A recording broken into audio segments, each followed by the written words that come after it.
Pune ACs module प्रकरणाशी संबंधित असलेल्या रिजवान अलीची आता पुणे दहशतवाद विरोधी पथकाकडून चौकशी करण्यात येणार आहे। रिजवान अली हा पुणे एसीस मॉडेलशी संबंधित वॉन्टेड दहशतवादी होता। गेल्या काही महिन्यांपासून पुण्यात वास्तव्यास असलेल्या रिजवानला दिल्ली पोलिसांच्या स्पेशल सेलने अटक केली होती।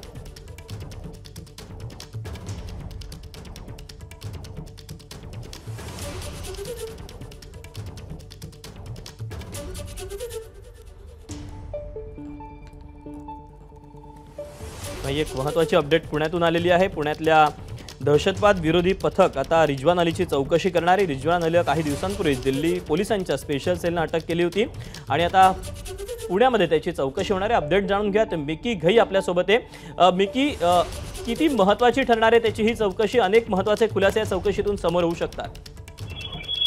अगदी जर आपण बघितलं तर दिल्ली स्पेशल सेलनी काही दिवसा अगोदर रिजवान अलीला अटक केलेली होती। खरं तर हा वॉन्टेड होता, बरेच दिवस तो गायब सुद्धा होता।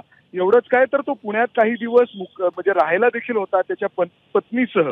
जर पोलिसांनी आज जर आपण बघितलं तर एटीएसच्या अधिकाऱ्यांनी त्याच्या घरावर छापेमारी केलेली आहे। तो कुठं नेमका राहत होता एवढंच काय तर मध्यंतरी तो जेव्हा दिल्लीला गेला होता सोबतच त्याची पत्नी देखील गेलेली होती। काही उपचारासाठी ते गेलेले होते अशी देखील माहिती एटीएस कडून मिळालेली आहे। अर्थात आता त्याची पत्नी कुठं आहे याचा देखील शोध घेतला जातोय। तर दुसरीकडे जर आपण बघितलं तर त्याच्यासोबतच काही दिवसांपूर्वी त्या कोथरूडमध्ये ज्या दहशतवाद्यांना अटक केलेली होती तो देखील याच्यासोबत काही दिवस राहायला होता अशी देखील माहिती समोर आलेली आहे।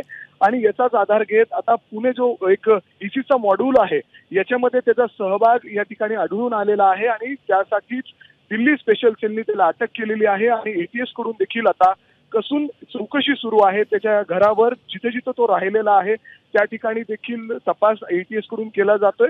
आणखीन यामध्ये त्याच्यासोबत कोणी होतं का याचा देखील आता शोध एटीएस कडून घेतला जातोय। दीपक, मिकी, धन्यवाद दिलेल्या सविस्तर माहितीबद्दल। एबीपी माझा, उघडा डोळे बघा नीट।